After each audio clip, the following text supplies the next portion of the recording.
Days with Frog and Toad. The hat.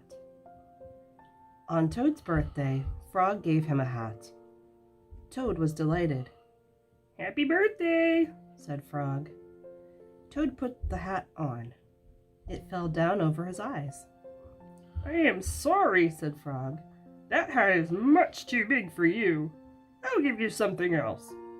"No," said Toad. "This hat is your present to me. I like it.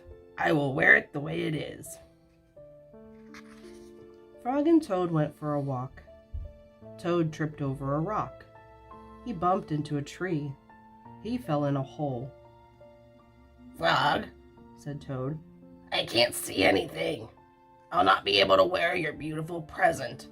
This is a sad birthday for me." Frog and Toad were sad for a while. Then Frog said, "Toad, here is what you must do. Tonight, when you go to bed, you must think some very big thoughts. Those big thoughts will make your head grow larger. In the morning, your new hat may fit." "What a good idea," said Toad. That night, when Toad went to bed, he thought the biggest thoughts that he could think. Toad thought about giant sunflowers. He thought about tall oak trees. He thought about high mountains covered with snow. Then Toad fell asleep. Frog came into Toad's house. He came in quietly.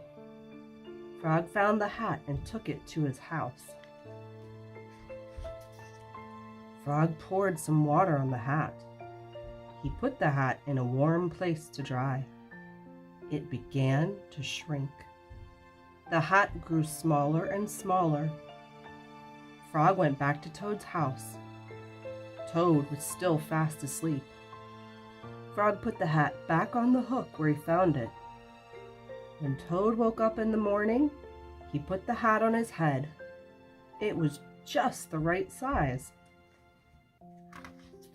Toad ran to Frog's house. "Frog! Frog!" he cried. "All those big thoughts have made my head much larger. Now I can wear your present." Frog and Toad went for a walk. Toad did not trip over a rock. He did not bump into a tree. He did not fall into a hole.